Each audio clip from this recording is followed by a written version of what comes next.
大家好，我是大师兄。群里的好多朋友一直催我把套利机器人分享出来，催得我都不好意思了，因为拖的时间太久了。经过我不断的完善呢，今天终于可以把套利机器人分享出来了，让大家也体验一下什么叫做真正的零风险稳定套利。首先呢，先来说一下机器人的优点。优点是它可以24小时自动交易，安全稳定。同样有优点就有缺点，缺点就是呢利润少啊。如果你是想拿1万挣100万的话，我只能说大哥请绕道了。视频的知识点比较多，不想亏钱的朋友一定要耐心观看，可以先点赞收藏，方便下次继续观看。这节课呢分为3个部分：第一，自动套利的原理；第二，如何使用套利机器人；第三，策略的设置方法和技巧。咱们先来讲一下自动套利的原理。首先，你需要了解一下机器人是如何进行套利的。我们大家都知道，币价是永远在波动的，我们不可能24小时盯着电脑一直低买高卖。但是呢，机器人是可以24小时工作的。机器人会按照不同的规则，24小时不停的低买高卖，从而实现自动套利。我们来看一个图表，这个图表是随机截取了一段价格走势图，可以看出价格一直在波动。我们可以设置，当价格到达 0.8 的时候自动买入，当价格到达 0.82 的时候自动卖出，赚取差价。24小时不停的买入卖出，自动套利。机器人的原理还是非常简单的，大家只需要设置不同的策略，机器人就可以帮助我们自动套利。下面咱们来说一下几个常见问题。套利机器人能挣多少钱？很多用户最关心这个问题。大家看一下这个表格，我一直是拿5000U 对套利机器人进行测试。杠杆我们选择的是1倍，平均每日收益为20U， 风险是0。第一行数据是我真实测试出来的数据。大家会说了，每天才能盈利20U， 是不是有点太少了？说的没错，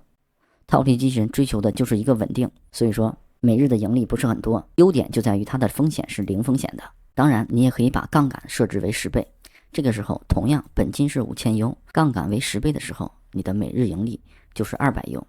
同样你的风险也扩大了10倍。这里呢，我给大家强调一下，不建议使用杠杆，只要使用杠杆就有可能爆仓。如果你的资金比较多的话，比如说你的本金是5万U，杠杆这里呢同样是1倍，也就是没有加杠杆，这个时候每天的收益就有200U。所以说收益的多少取决于你有多少本金。问题2，套利机器人是否收费？这里大家放心，套利机器人是免费使用的，至于收费的事情就等以后再说吧。首先是要帮助各位赚到钱，你们赚到钱了才肯为软件付费，对不对？第3个问题，套利机器人适合哪些人群？第一呢，它适合长期投资的用户，追求一个长期稳定收益。第二，适合长期持有数字货币的用户，机器人可以不断拉低你的持仓成本，套现收益。第三呢，适合买币被套牢的用户，机器人会帮你拉低持仓成本，从而实现解套脱身。第二部分，套利机器人的使用方法，大家可以从我的博客下载套利机器人。如果没有电脑的话，手机用户呢可以访问这个地址，具体的链接我会放到视频下方。打开博客之后，大家选择 PC 版下载就可以。这里要提示一下大家，部分杀毒软件会进行误报，它会提示你有病毒，实际上是没有的，大家可以绝对放心。首先呢，我们需要一个 OE 交易所的账号，账号的注册方法这里呢咱们就不说了，具体的注册方法我会放到视频下方，大家可以观看。另外呢，通过视频下方的链接进行注册的话，可以获得一个20%的手续费返还。注册好账号之后呢，我们需要创建一个 OE 的 API 账号，建议大家选择绑定第三方 APP， 防止信息泄露。大师兄交易机器人呢已经经过了 OE 官方认定，安全可靠。下面给大家演示一下如何创建。在 OE 平台，我们点击右上角的小人头，选择 API， 选择创建 API， 备注名这里可以随便写，用途这里大家请选择绑定第三方 APP。 选择之后呢，选择 APP 名称，这里大家直接搜索大师兄，选择大师兄套利机器人。权限这里大家选择交易，密码这里设置一个自定义的密码就可以。填写完信息之后，选择提交全部，进行一下验证。验证完毕之后，这里呢会显示已创建。现在 API 账号就已经创建完毕了，大家需要复制 API 信息保存好，下一步会用到。第一行就是你的 API key， 第二行就是你的 API 密钥。在登录之前，我们需要对账户进行一下设置，设置账户模式为单币种保证金模式，设置仓位模式为买卖模式。通常情况下是不用设置的，如果你以前修改过，我给大家演示一下。在 APP 的交易界面，点击右上角的3个点的按钮，在弹出的菜单里面选择交易设置，这里就可以修改账户模式、仓位模式。打开软件之后呢，首先用我们刚才创建的 API 账号进行登录。第一行是 API key， 第二行密钥，第三行密码，这个密码就是你刚才自定义设置的密码啊。下面的是 OE 账号， OE 账号一般就是邮箱或者是手机号，最后是 OEID。OEID 怎么获取呢？大家可以在 APP 的左上角选择个人中心，然后有一个 UID， 直接复制就可以。这里呢我已经填好了，直接进行登录。OK， 登录成功。当前界面呢是任务控制界面，在上方的列表里可以看到所有正在执行的策略，每一条策略的详细信息都有显示。大家呢可以根据策略的盈利情况和下单情况进行及时的调整。中间这里呢是控制任务的启动、停止还有删除。比如说我们想让这一条任务停止执行，我们只需要在它前面点上对勾，然后点击停止任务就可以了。在下方显示的是个人数据和一个盈利情况。我的这个账户呢已经跑了2个月了，累计盈利呢是1000多 U。右侧这里呢显示一个每日单量和每日的盈利情况都有显示，大家可以看一下历史账单。交易机器人呢每隔几秒钟就会有买入和卖出的操作，不断的在买入卖出进行套利。咱们来看一下历史收益，我是从4月5号开始跑的 YJJ 这个币种，已实现收益是1000多 U。这里的实现收益和软件上会稍有不同，因为手续费的关系可能会差上10几 U， 这个是没有关系的。重点呢大家要看平仓数量，这里我们来看一下有多少，个10、100、1000、万、10万，已平仓量是26万多。这26万不是一次买卖，而是在每分每秒的波动中买入一笔卖出一笔，累积起来一共累积了26万。下面重点来了，咱们就需要根据自己的情况创建适合自己的套利策略。有的用户看到这个界面就有点发懵了，这么多参数我应该怎么来设置呢？不要慌，我会一一给大家讲解。另外呢，我也会给大家推荐一些我自己使用的策略，大家可以点击这个按钮进行查看。新用户不会设置策略也没有关系，我会把一些高收益的策略发布到博客的分享板块，完全按照我分享的策略进行设置，就可以稳定套利。就拿 YJJ 来举例，这是我的真实数据，从4月5号开始，一共跑了26万多张，累计盈利呢1000多 U。如果你不会设置的话，完全参考这个就可以。这里呢一共是7个参数，我一个一个给大家讲解。首先选择币种，这里很简单，你玩哪个币你就选择哪个就可以了。第二个参数，单笔合约张数。单笔张数的意思是每一次购买的数量，这里呢建议新用户填写最小值就可以了，直接写1就可以。第三个参数，盈利间隔。盈利间隔的意思是涨幅达到这个间隔之后就会自动的卖出。比如说我们当前的策略在 0.8 的时候触发了买入操作，我们的盈利间隔设置的为 0.02， 那么机器人就会在 0.82 的时候自动卖出，这就是盈利间隔的意思。大家也可以理解为盈利多少后自动卖出。第4个参数，下单区间。下单区间里面有2个值需要填，一个是最低价格，意思是低于这个价格就不再买入了。第二个最高价格，意思是高于这个价格就不再买入了。比如当前的价格为 0.8， 当价格在 0.79 的时候就不会再触发买入了，这就是下单区间的含义。第5个，下单间隔。下单间隔的意思是间隔多少触发一次买入或者卖出的操作。比如当前下单的间隔为 0.02， 价格在 0.8 的时候会触发一次买入操作，当价格涨到 0.82 的时候会再一次触发买入操作，因为它们中间间隔了 0.02， 下一次触发的价格呢就是 0.84， 因为又多了 0.02。 第6个参数，杠杆倍数。6，杠杆倍数。这里呢强烈建议大家不要使用杠杆，重要的事情说3遍，因为使用杠杆就会有爆仓的风险。大家在提交策略之前一定要到 APP 中查看一下杠杆倍数这里是不是选择的1，因为 OE 有时候默认的杠杆倍数是3，这里 OE 有点坑人，所以说大家一定要细心查看一下你的杠杆倍数是否是1，如果不是1的话及时修改。第7个参数，下单方向。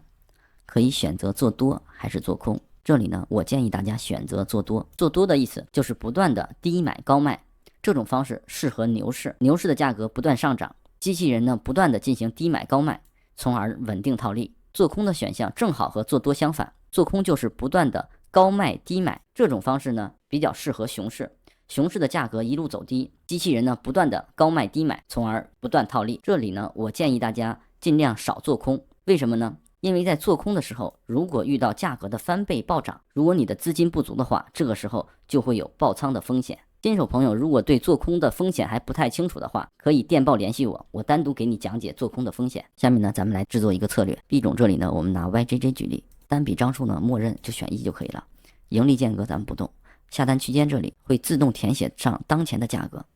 我们呢也可以进行修改，比如说就写1、2、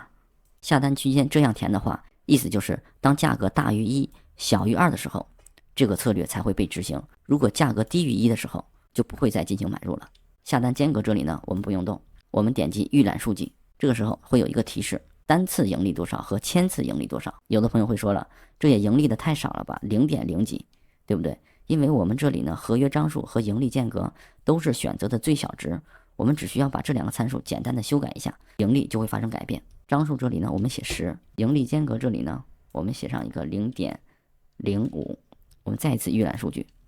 这个时候大家可以看到，单次盈利变成0.04，千次盈利的话就变成了42U。千次盈利的含义是，价格在不断的波动的过程中，每一次波动都会触发一次，也就是说，波动了1000次之后，盈利的数量。预览之后，下面会生成一个列表，机器人就会按照这个规则不断的进行买入和卖出。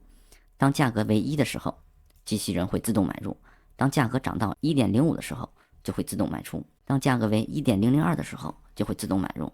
当价格涨到1.052的时候，就会自动卖出。如果你觉得这个策略没有问题，就可以点击下面的提交按钮。下面呢，咱们来说一下策略的设置技巧。策略可以根据自己的情况个性化设置，可以同时设置多个策略，实现的利润最大化。我们来看一下，给出了大家2个方案。第一个呢，盈利间隔设置为0.1，那这个时候呢，它的触发频率就非常的高，但是你的单笔收益就很少，但是呢，一天的买卖次数呢会非常的多。通过图表咱们来看一下，这是我随机截取了一段走势图，在高频模式下，0.8的时候它会买入，然后0.82就会卖出，0.81买入，0.83又卖出，然后0.8买入，0.82又会卖出，0.79买入，0.82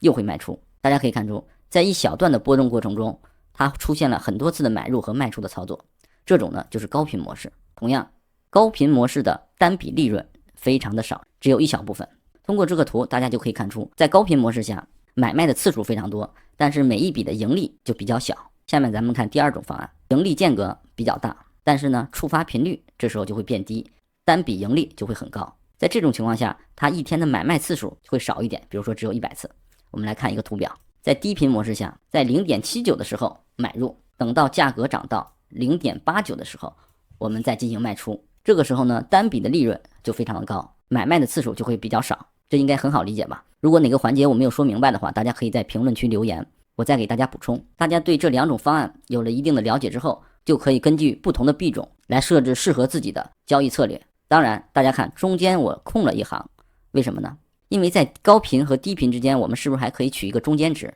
频率中等，单笔盈利呢也很可观。这就是个性化设置的好处，真正的让我们的收益实现最大化。大家可以进到交流群里面，我们可以一起分享策略的设置技巧和方法。进群地址呢，我已经放到了视频下方。以后呢，我会每天更新机器人的收益情况，大家可以关注我的频道，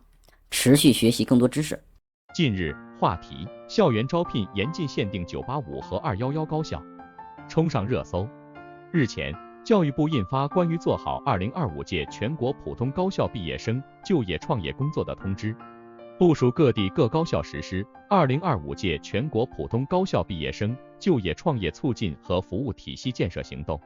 全力促进高校毕业生高质量充分就业，对就业质量不高的专业实行红黄牌提示制度。通知强调，要促进人才培养与经济社会发展供需适配，加强就业市场需求分析研判，编制发布人才需求报告和急需紧缺人才目录，加强学科专业动态调整优化，主动布局新兴学科专业，扩大急需紧缺学科专业布点，对就业质量不高的专业实行红黄牌提示制度，加强就业与招生培养联动，将高校毕业生就业状况作为高校办学资源配置、教学质量评估、招生计划安排的重要依据，充分发挥促就业政策的引领作用。通知指出，要充分发挥促就业政策的引领作用，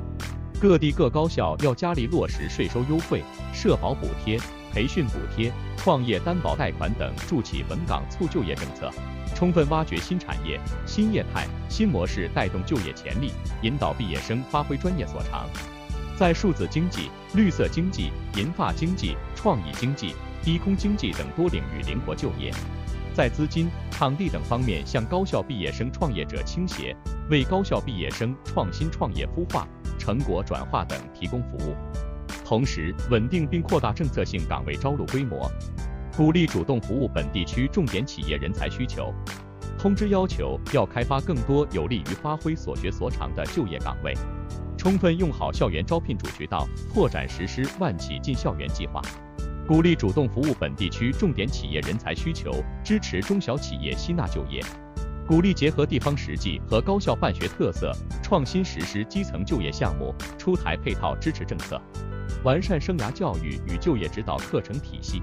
同时，通知指出要做实做细就业指导帮扶，强化生涯教育与就业指导，完善生涯教育与就业指导课程体系，推动把相关课程作为必修课列入人才培养方案，给予学时学分保障，探索面向高年级学生开设专业微课程、职业培训课程，健全重点群体就业帮扶机制，组织实施好同志助行计划，完善就业实习实践制度，推动更多毕业生通过实习实践实现就业，持续推进就业监测与综合评价改革。通知还强调，持续推进就业监测与综合评价改革，加强就业进展监测，认真落实毕业去向登记制度，分级开展就业监测数据自查，确保数据真实准确，深入推进就业评价改革，建立健全科学高效的就业评价体系，全面开展高校毕业生就业状况跟踪调查，为教育教学评估、就业工作质量评价提供参考，严格落实校园招聘3严禁要求。最新消息，据中国天气，今年第21号台风康妮强度逐渐增强，最强或达超强台风级。预计康妮后天31日中午到傍晚登陆台湾，而后穿过台湾岛向浙闽一带沿海靠近。据中国气象频道气象分析师信息消息，11月初，福建东北部沿海等地也可能因为台风康妮的影响，出现大雨到暴雨，甚至大暴雨。据福建气象，31日受台风康妮影响，全省大部有小到中雨，中北部沿海地区有大雨到暴雨，局部大暴雨。福州气象提醒，根据最新路径，台风康妮将对我市产生明显风雨影响。为何都快11月了，仍有台风生成？福州市气象服务中心副主任林玲介绍道，台风是热带气旋的一种，其形成需要特定的气候条件，包括广阔的热带洋面、高温高湿的大气环境以及地球自转产生的偏向力等。尽管已接近11月，但今年福州在气候上还未正式入秋，这也说明此时的气候条件仍然满足台风的生成和发展。近日，在贵阳市修文县古堡镇猫跳河畔，贵阳抽水蓄能发电项目建设不停，施工人员正全力以赴在上下库连接公路的一处隧道内施工。该项目是贵州“14+5”规划实施的重点项目，也是贵州第一座核准抽水蓄能电站，装机总量150万千瓦。党的20届3中全会指出，当前和今后一个时期是以中国式现代化、全面推进强国建设、民族复兴伟业的关键时期。新征程上，贵阳踏上了新的赶考之路，以高质量发展为主题，以强省会为主抓手，以新型工业化为主攻点，以数字经济、绿色经济为主路径，谱写新时代强省会新篇章。生态立市，守护一城青山绿水。七彩湖公园位于贵阳市白云区，清澈的湖水和成群的白鹭，野鸭是近年公园常见的美景。这才是真正的七彩湖，在附近住了20多年的陆大爷回忆，这里之所以得名七彩湖，是因为以前湖面上满布油污和五颜六色的生活垃圾。清除垃圾，关闭湖边洗车场，拆除周围民居，完成沿湖截污沟连通和清淤工作，建起再生水厂，建设一系列景观生态工程。七彩湖公园承建方相关负责人介绍，2017年5月起，经过2个阶段治理，七彩湖公园于2019年正式开园，惠及周边9.4万居民。经七彩湖再生水厂处理达标后的高品质再生水，将全部成为公园的生态补水，确保了七彩湖长治久清。七彩湖公园的华丽转身，是贵阳市坚持生态立市的缩影。贵阳市生态环境局相关负责人表示，近年来，贵阳贵安聚焦一城一站一整改，即推进国家生态文明建设示范区创建，深入打好污染防治攻坚战，推进突出生态环境问题典型案例整改，实施生态城市、生态治理、生态保护、生态经济、生态文化、生态制度6个生态建设，以生态环境高水平保护助力经济社会高质量发展。今年上半年，贵阳贵安签约森林碳票18单，金额100.54万元，完成林下经营利用林地面积155.87万亩，林业全产业链产值达63.62亿元。目前，贵阳贵安森林覆盖率稳定保持55%以上，全市共有大中小微各类公园1025个，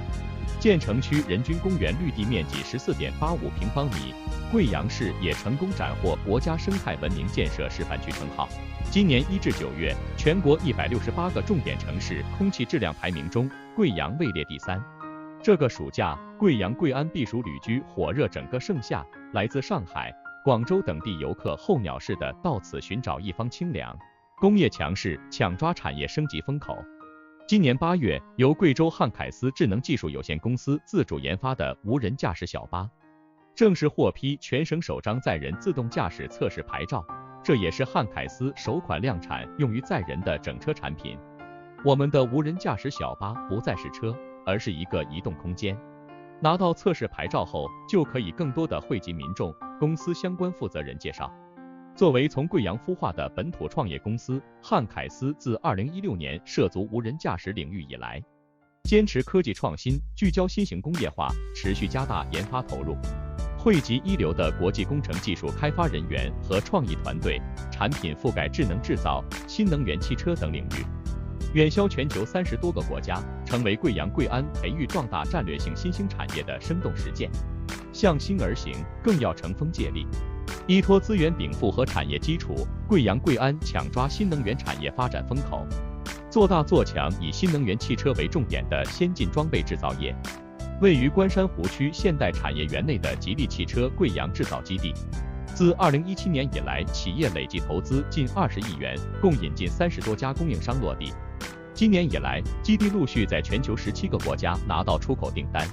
8月，在基地诞生的首款纯电 SUV 银河 E5上市，这不仅是吉利汽车面向全球市场进行左右舵同时开发的新尝试，也是贵阳成为西南地区率先以新质生产力加快绿色新能源产业升级的标志。推动高质量发展，工业是龙头，是脊梁。当下的贵阳贵安始终坚持强省会首先强产业，强产业重点强工业，强工业聚焦强制造业，在新型工业化进程中抢占新赛道，培育新动能。数据统计，今年1到8月，贵阳规模以上工业增加值同比增长11.3%，在西部10个省会城市中排名首位。数字活是1000亿级产业集群初见雏形，站在高处眺望，五湖环绕，绿意盎然，路网纵横交错，楼宇布局井然。而几年前，这里还是一片荒芜，如今全省最好的高铁站、医院、学校都来了。贵阳大数据科创城企业人才服务中心负责人郎伟从贵安新区筹建时就在此工作，见证了新区如何从一张白纸到蓝图出现。贵阳贵安是国家大数据贵州综合试验区的核心区，而贵阳大数据科创城是核心区中的核心地带。郎伟介绍，科创城规划总面积约54平方公里，分3期建设，重点培育云计算及数据服务、信创工程、数据场景应用3大产业。其中1期规划11.9平方公里，预计2025年完成建设。用电数据是经济运行的晴雨表。从一张贵安新区近日用电统计图上可以看到，早上4时以后，随着城市苏醒，用电需求上涨形成波峰，至晚上8时后，用电需求随之回落形成波谷。2023年，贵安供电局累计售电28.3亿千瓦时，同比增加50.81%，售电增长速度连续3年居贵州省第一，显示了强劲的发展势头。截至6月份，贵安新区累计引进大型数据制算中心20个，建成投运大型数据制算中心10个。随着数据中心集群的壮大，数据应用前景及赋能潜力逐步凸显。大数据科创城作为贵安新区数字经济发展的前沿阵地，越来越多高科技企业入驻。从2013年在全国率先布局大数据产业，到如今中国数股声名鹊起，10余年来，依托贵阳贵安的融合发展，贵阳大数据产业完成了从风生水起到落地生根，再到集聚城市的3级跳，1000亿级产业集群初见雏形。大数据已成为世界认识贵阳的新名片。首季中国数股名不虚传。沁人心脾的温度，桃花源般的生态，独具魅力的民族风情。贵阳有很多面，但令我印象最深的是它看得见的智慧生活。